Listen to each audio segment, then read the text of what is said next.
1. Will there be a judgment day for angels?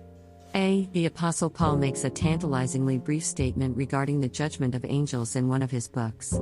Disagreements inside the Corinthian church were not being handled correctly. Instead of members working out their differences between themselves, see Matthew 18:15-17, they were trying to resolve their issues by dragging each other before non-Christian courts, 1 Corinthians 6:1. Paul mentions angels as part of his criticism and judgment of the church's behavior. Paul first argues that Christians should be capable of handling disagreements by themselves since they will someday be granted judgment of the entire world, 1 Corinthians 6:2. He further extends his argument by stating, "Don't you, the Corinthians, know that we, Christians who are in the first resurrection, shall judge angels? How much more than the things of this life? See, all those who died faithfully serving God will be resurrected during Christ's second coming to earth. They will be rewarded with a new spiritual body and life that will never end. They will also be given the privilege of ruling the earth with Jesus for 1,000 years, Revelation 24:6. Their human life of overcoming, coupled with the experience of ruling humans during the millennium, will make them aptly qualified for the judgment of angels. Will resurrected Christians judge all or only some of the angels? Though not stated in Scripture, it makes sense that believers would be a part of determining the fate of some or most of the demons.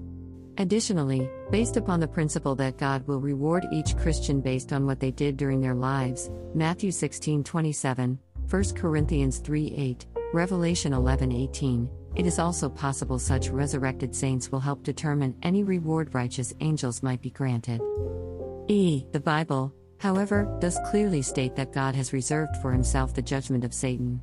The great adversary of righteousness will ultimately receive what he justly deserves, eternal death in the lake of fire, Ezekiel 28:18-19, Revelation 20:10. When might the judgment of angels take place? Although the Bible is silent regarding exactly when this event will occur, we can use what is known about God's plan to arrive at a likely date. Satan will receive his eternal punishment right after Christ's 1,000-year rule is completed, Revelation 27:10. God will then offer a full chance at salvation to countless resurrected humans during the period known as the Great White Throne Judgment, also called the Second Resurrection, verses 11-13. The Bible then seems to indicate that all those in the Second Resurrection, which is composed of humans, not angels, will be granted 100 years of life in order to ultimately decide whether or not they are willing to obey God, see Isaiah 65:20.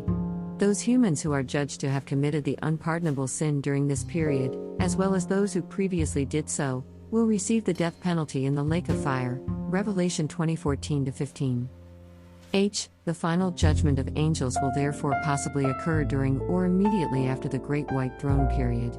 It is only after all incorrigibly wicked beings are taking care that God finishes his cleanup of sin by creating a new heaven and earth, Revelation 21.